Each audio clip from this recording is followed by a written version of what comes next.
All right, so I'm back out here on the ice. I picked up the new media mod for my GoPro, so I just wanted to come out here and give it a shot and see how it works. It's basically just a cage that goes over the GoPro with a built-in mic and some cold shoe mounts that you can mount lights, or they have a new display mod that mounts to it as well. But I just wanted to come out here. I had the day off. I thought I'd come out here and try it out and actually see if I can't catch a sturgeon out here today. What I wanted to do also real quick is just I've been getting a lot of questions about kind of basic stuff about ice fishing for sturgeon, and so I'm going to go through the basics here. It's mostly all basics anyways, you know, that it's pretty basic fishing other than the specialized gear. But so real quickly here, I'll just go through the basics of what I use, some ideas for you, and you can kind of expand on that. But so I'll start with the hole layout here. It's actually getting a little warm in here. I'm going to turn this down quick. So normally we drill double 10s or we drill triple 8-inch holes. That's just to open up some more space for those bigger. I actually picked up a 10-inch auger, and these double holes work fine as long as you overlap them closely. If you just put them side by side, you're killing yourself. Make sure you overlap them at least halfway if you can. That'll maximize your space. We do use sonar out here. This is a Garmin unit here. This is a 73 SV. Get a little reflection there. There you go. But anyways, you can see it's 33 feet here. We got about, I don't know, 14, 15 inches of ice. I have the bottom lock. Boy, that, yeah, I'll close that quick.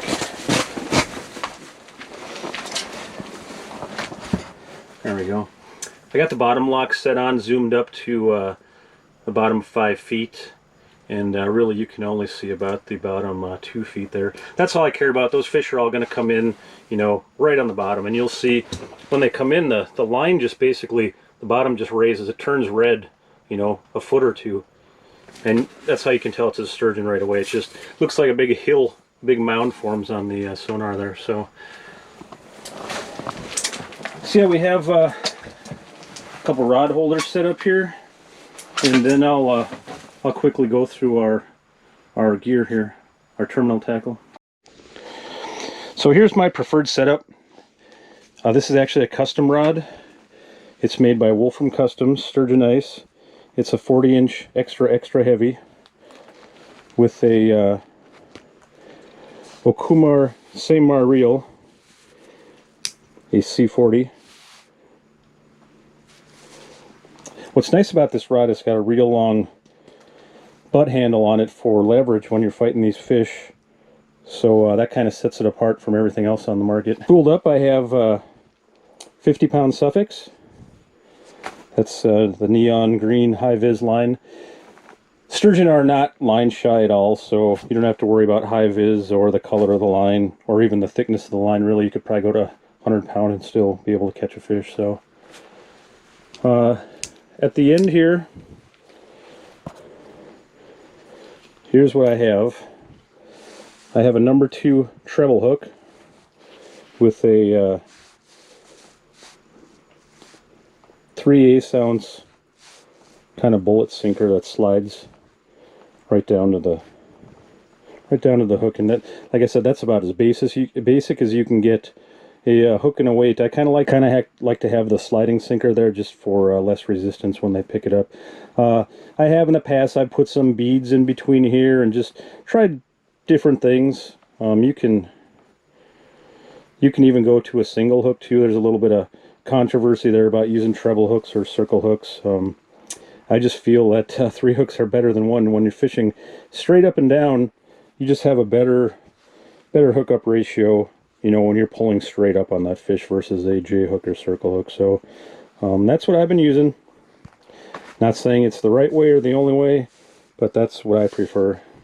And then we have this Venom slip bobber, foam slip bobber. You can adjust the buoyancy of that bobber, and then I just have a bobber stop tied on at about 34 feet. So we'll load that up with bait with some crawlers, and we'll drop that on the bottom. All right, loaded up with some crawlers. You can put, I usually put 2 or 3. These crawlers are pretty big here, so I just went with 2. Kind of leave them dangling a little bit there so they can wiggle around in the bottom. So yeah, we'll just let this go down to the bottom here. Obviously you'd want to adjust your sinker size to the depth and current here. There's not much current here right now, so I can get away with a 3/8 ounce. I prefer to be, you know, the smallest weight as possible. You know, if it takes 1/2 ounce to get down, use 1/2 ounce, or you can probably get away with a 1/4. I'm going to drop that down. There's actually a, okay, we just hit bottom there now.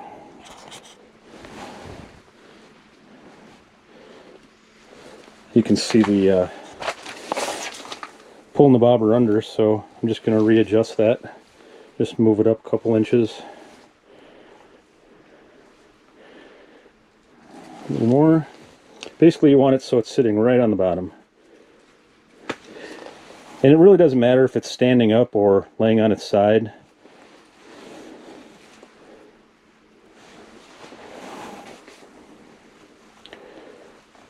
There we go. That should be just about right there. And I'll just pull off a little slack here and put it in our rod holder. Get a better shot here, so when I lift up on that, you can see there's my bait going up and down. So laying right on the bottom. So what happens when a fish comes up and sucks in that bait, it's just going to start, you know, it's just going to start kind of bobbing up and down. A lot of times they won't even pull it under. It'll just kind of go bob, bob, bob, or it'll actually stand up and lay on its side. Normally we set the hook as soon as that happens. That fish is down there sucking it up, so a lot of times they won't just take it and start running. You gotta watch your bobber pretty closely. So we'll get set up with this other line here. Same sort of deal. I actually have a another rod that I'll show you. Okay, so here's another option here. This is an Abu Garcia 5500 bait casting reel and a Jason Mitchell 34-inch heavy Elite Mac. So right now this is on sale at Cabela's for 25 bucks, so that's a pretty good deal. I think you can pick up these reels probably for 50, 60 bucks, 50 to 70, something like that. So less than 100 bucks. I wouldn't go anything smaller than this rod right here, but this I've actually caught some fish on these Mac rods and they work fine. You got to remember there's 100-pound fish out here, so heavier is always better. But if you really want to get in out of budget, this is not bad. Less than 100 bucks. It's got the spiral wrap, which is kind of cool. So you're actually pulling down on the tip. So it's a little short for my liking. I'd prefer a you know, 38 or 40. Like I said, this is a 34. So definitely short, but it'll get the job done. I know people are looking for basics, and you can run into Cabela's and just pick this up off the shelf. I actually I went to Joe's here nearby. I went to Joe's and they actually matched the price. They had a bunch of them on the shelf, so you can check out Joe's as well. And in comparison, this this custom with this same reel, the rod is, you know, 80 to 100, and the reels, you know, 30 to 50. So we're talking 110 to you know, 150 bucks for this setup. So you definitely save a little bit with the Jason Mitchell baitcaster setup. But all in all, you know, not. All right, we're set up to go. Both holes here. Just got to have a couple fish come in now. It's a, let's see, what is it? It's about 220. Well, that was pretty cool. I was just talking to my wife and she gave me a phone fish. Man, that happens so often. That was nice of her to call me. You can kind of see the the marks down here where that fish came in. Sure doesn't feel real big, but tell you what, it's a fish. We got the skunk out. As you can see, this Jason Mitchell rod works okay. Looks like it's about a 30-incher or so. Not terribly big. I'll take it.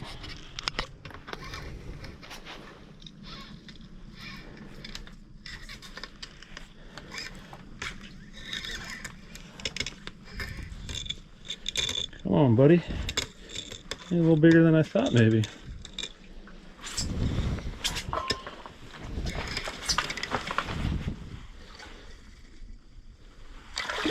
All right. Nice guy there. Hey, he's bigger than I thought.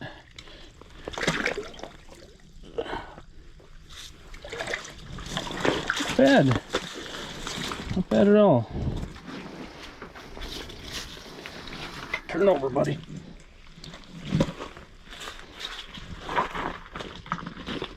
Oh, there we go.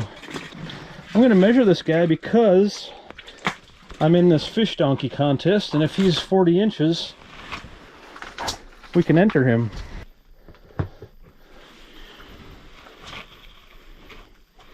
So I'll show you how we do this fish donkey here. Go into the app. Go into my contest, King of the Croy. Here's all the leaderboards. Enter a fish. So now I'm going to take a video of the length here. A little hard to do when you're by yourself. Just going to take a video here, so I'm going to hit the video button. All right. Do a length on this one. 43.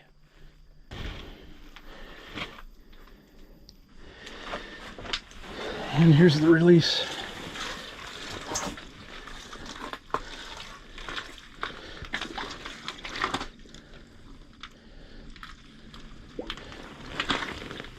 All right, buddy. See you later. All right. Well, that's not a sturgeon. Must be a puppy. It's hung on the bottom of the ice. There he is. Yeah, I didn't see much on the sonar there, so I figured must not have been a sturgeon. Big puppy, though. Bigger than the ones we were catching here the other night. Oh, I see my my heater went out too. Started seeing my breath there. They're kind of annoying little things, but a sign of a healthy river. Kind of bait stealers, though. All right. Oh, darn! I lost my rod over there. There you go. See you later.